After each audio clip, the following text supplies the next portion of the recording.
Hi everyone. Obviously, you all woke up to the tragic news this morning of Diogo Jota and his brother Andre Silva, who were tragically passed away in a car accident this morning.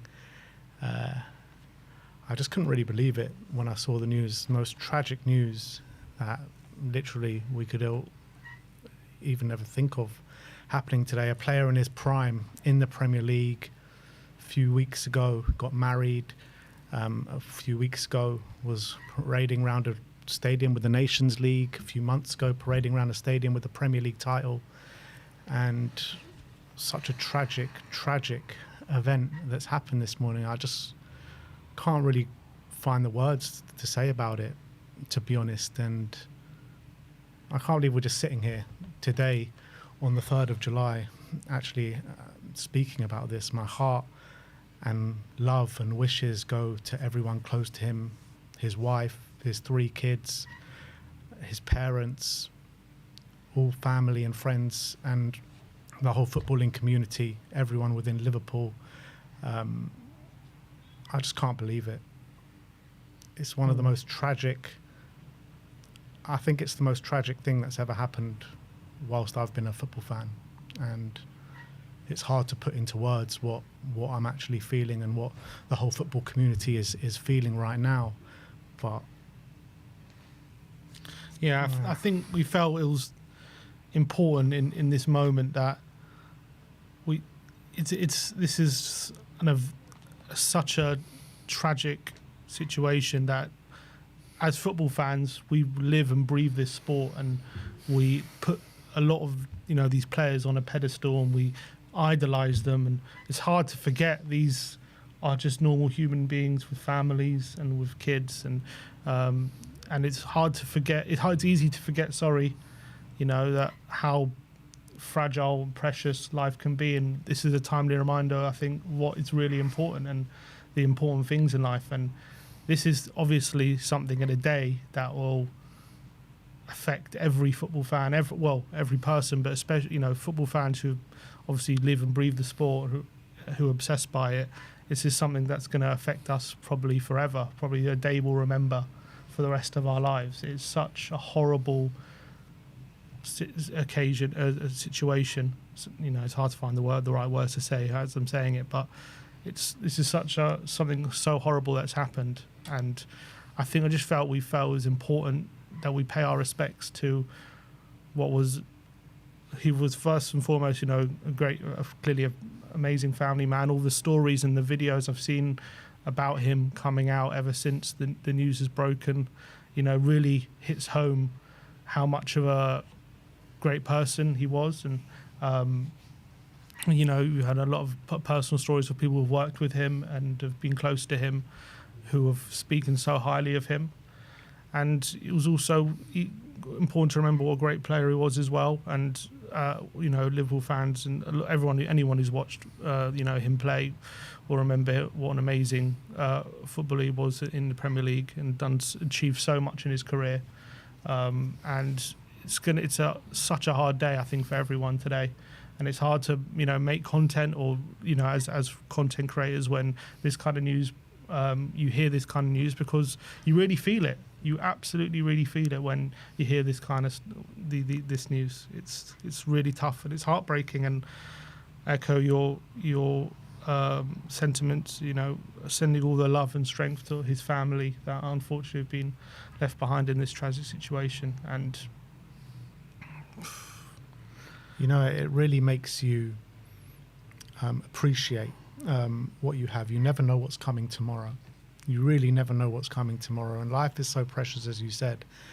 And I think in moments like this, it makes you appreciate life, to be honest, and it makes you appreciate the loved ones that you have around you, and it makes you want to show that love to everyone around you. And that love is definitely going to be directed towards the Jota family, his brother Andre Silva, and everyone that was connected and everyone that is hurting and grieving right now. But as a family man myself, you just never know what is coming tomorrow, and you have to live each day to the full and really appreciate the people that are close to you and that are around you. You really have to. And it really, when news like this comes out, tragic, an absolute tragedy, it just makes you, think differently about life, and it makes you think differently about maybe acting going forward and appreciating the people around you. 28 years old. It's no way to go, man. And in footballing terms, people think, oh, he's getting near 30, but 28 is so young. It's no way to go. So young. No way to go. In the grand scheme of life. Just like incredibly that. Young just age. like that. In his One prime. car crash. A can't believe it. tire blows out, and it's scary how that can just happen. That's how precious life is. That's how precious life is. You never know what is around the corner. I just can't believe it.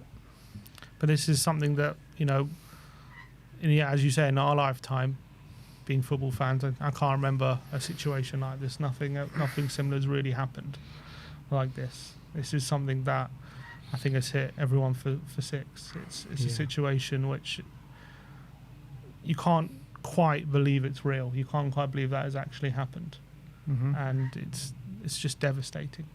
It's devastating. But I think it's important to try and send a message of love and support and strength to his family and everyone who's affected by this, which is a lot of people. Yeah. A lot of people. So we just wanted to come on and pay our respects, really. It's the least that, that anyone can do right now. Obviously, the respects will be continuing to pour out throughout everyone in the footballing community, outside the footballing community, for such a tragedy to take place. It's hard to sit here and put into words, because whatever we're saying now, whatever I'm saying now, it's like 1,000 times what I'm feeling and 1,000 times more of what I'm trying to say and trying to articulate into words. But I can't stress how much of a tragedy and how much of a loss this is going to be to the whole footballing community. I just think, whole football family. Yeah. And sometimes we look at these players and we think they're immortal and invincible, and it's as I say, it's a timely reminder of how precious this life is. And I think it's important when you hear this kind of news, just hug your loved ones, spend time with them, don't take them for granted. And I think this is a reminder of what the important things in life are. Yeah, absolutely. So I just wanted to come on and say that, really. And like I said before, whatever I have said, there's so much more that is going through my mind and I do want to say, but I just can't find the right words to really articulate it at this moment in time. But please do, show an outpouring of love in the comment section, which I'm sure you will do, to the people that are grieving right now, which is a lot of people, but particularly his wife, his 3 kids, his mum and his dad. Nobody, no wife of, just got married 2 weeks ago. 3 young kids. Should be the happiest time of his life. Exactly. 3 young kids, a mum and a dad, they should never suffer these kind of losses. It's just not right. It's really not right. But here we are. Life can be cruel. And look, they'll get the right support around them, that's for sure. But there's only so much support you can get. It's going to be the worst time of their lives right now, so it's important to stand by them and to show them as much love as we can. Even if they don't know you, they don't know us, but they're going to have so much love coming from all 4 corners of the world right now. And it's hard just to keep talking about it, because I don't know what more to say, and what I can say, it's just so hard to articulate my feelings right now. But look, yeah. I think we will leave it there. But everyone knows the story, everyone knows the news, and it's just the biggest tragedy that I've probably ever had to witness as a football fan. But leave your love in the comment section below. Thank you for listening to us today. And rest in peace to Diogo and Andre.